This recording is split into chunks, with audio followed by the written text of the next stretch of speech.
Thanks for staying with us on the Late Night News. Let's bring you some national news now. The Cabinet may have approved the nuclear liability bill with the amendment sought by the BJP and the left, but it seems the controversy won't end in a hurry. The government now says it didn't order the amendment to the bill, but in an unprecedented move, the chairman of the Rajya Sabha has ordered a probe in what is perhaps the first case of tampered parliamentary committee report.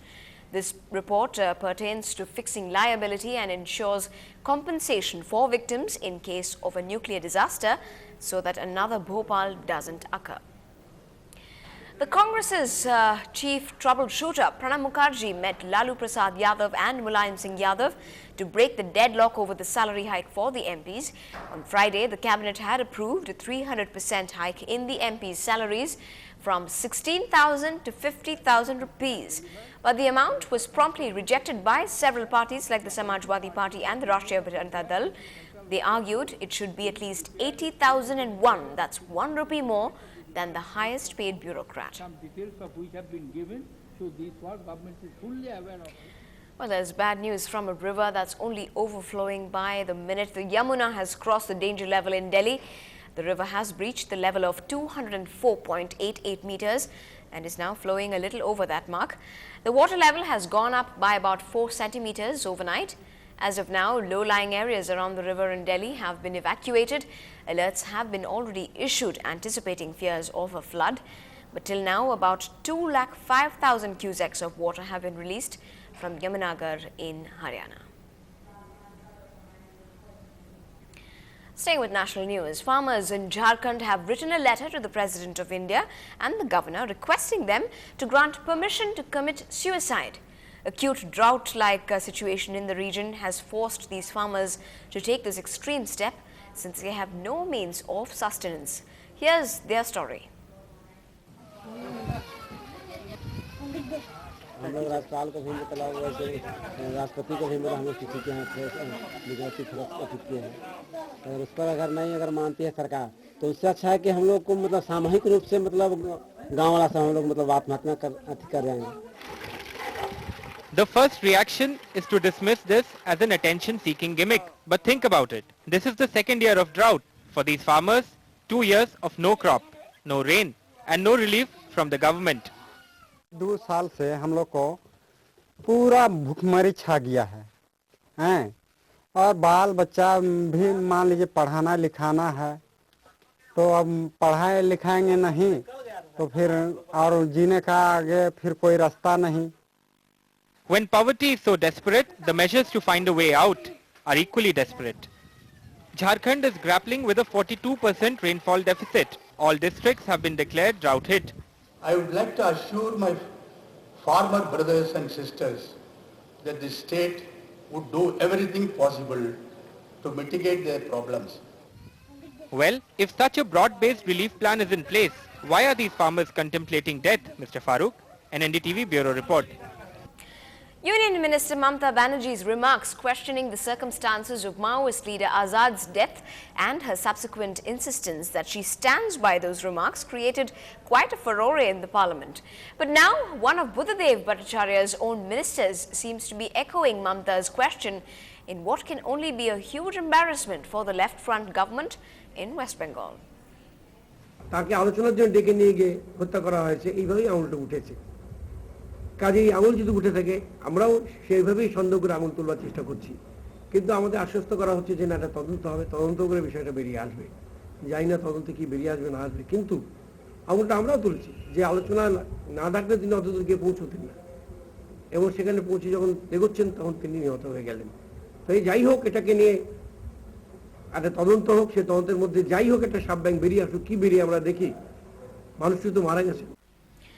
The cradle of ancient Indian learning, Nalanda University is a distant pride for Bihar. But can the project to revive it lead to a revival in pride in Bihar and Indian learning? Neha Khanna answers that for you. This is where the world-famous Nalanda University, built in 4th century AD, stood till about 800 years ago, drawing students and scholars from across Asia. And now, with Parliament passing the Nalanda University Bill 2010, What was once considered the finest academic institution in the world is in the process of being recreated. The Bihar government has acquired about 500 acres of land for the project.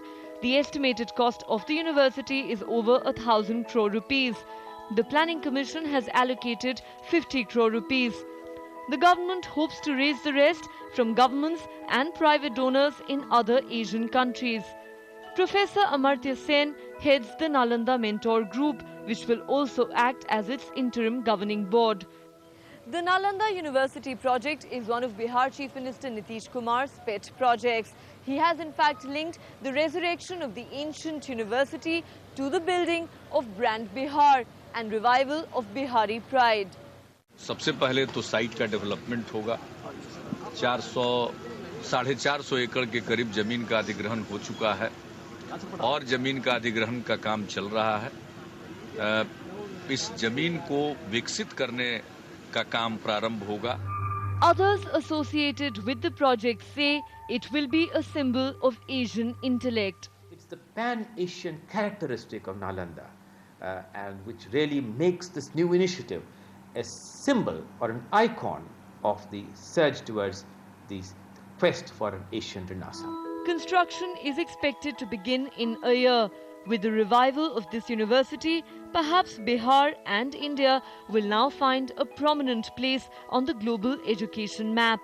With Alok Pandey in Patna, in New Delhi, Neha Khanna for NDTV.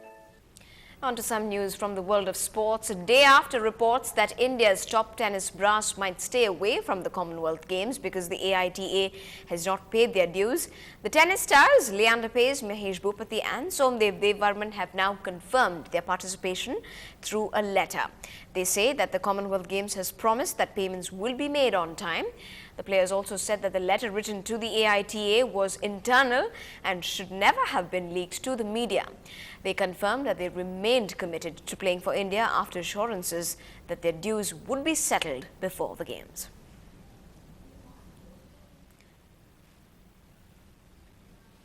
Well, there's good news for us in the world of sports as well. At the Youth Olympics, Team India have won its second silver, courtesy Yuki Bhambre, but it could have easily been a gold had the 18-year-old Yuki not experienced cramps while playing his final match against Juan Sebastian Gomez of Colombia. Both players were tied at one set apiece when Yuki retired hurt. India now have a total of 4 medals, that's 3 silvers and a bronze, and are placed at the 34th position in the overall medals tally. Ended up on the losing side today, a bit unfortunate to cramp. It was such a great match, but I would like to thank Gomez and I would like to thank all of you, especially all the Indians, for cheering me on